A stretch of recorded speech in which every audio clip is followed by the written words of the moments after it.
अभी आप सुन रहे हैं जय मां काली म्यूजिक की शानदार प्रस्तुति प्रेजेंटेड। स्टार्ट करने से पहले ना चैनल को सब्सक्राइब कर दो यार। चैनल को सब्सक्राइब नहीं करते, आप वीडियो देख लेते हो, श्राप लगेगा मेरा श्राप। चैनल को सब्सक्राइब करो अभी इसी वक्त, नहीं तो पक्का गर्लफ्रेंड नहीं पटेगी, सिंगल मरोगे तुम, सिंगल। और चलो इसी के साथ शुरुआत करते हैं। उठा के है चल लही कहाँ पर गे।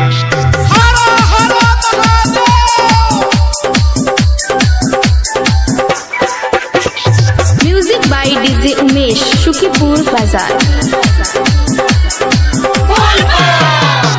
बम सब बोले हे बम बम भोले, बम सब बोले हे बम बम भोले हे, बम सब चल लही देवघर। उठा के है चल लही कहाँ पर गे, उठा के है चल लही कहाँ पर गे। बम सब बोले हे बम बम भोले हे, बम सब बोले बम बम भोले हे, बम सब चल लही देवघर।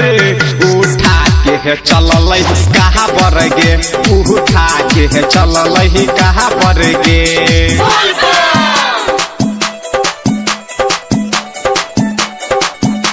उठा के है चल लही कहाँ पर गे।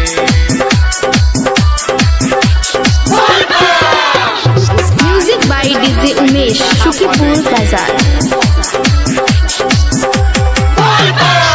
डीजे पे बोलबम के गाना बजा के हे, बम सब पिए छे गांजा गे। डीजे पे बोलबम के गाना बजा के हे, बम सब पिए छे गांजा गे। बरसल बदरिया चल ही कंवरिया, लगबै छे बाबा के नारा गे। बोले छे बोल बम मारे छे दम पे दम, बोले छे बोल बम मारे छे दम पे दम, जाय छे बाबा नहगर। उठा के है चल लही कहाँ पर गे, उठा के है चल लही कहाँ पर गे। अभी आप सुन रहे हैं झंझारपुर से मिथिला रिकॉर्डिंग स्टूडियो की music by DJ Umesh, Shukipur बाजार।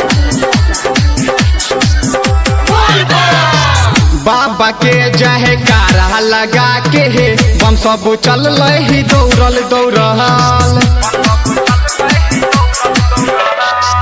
बाबा के जय कारा लगा के हे, बम सब चल लही दौड़ल दौड़ल। सुल्तानगंज में है जलवा तो भर के हे, बम सब चल लही भागल भागल। यादव अभिषेक बोले छे बोल बम, यादव अभिषेक बोले छे बोल बम, चढ़बै छे जल देवघर।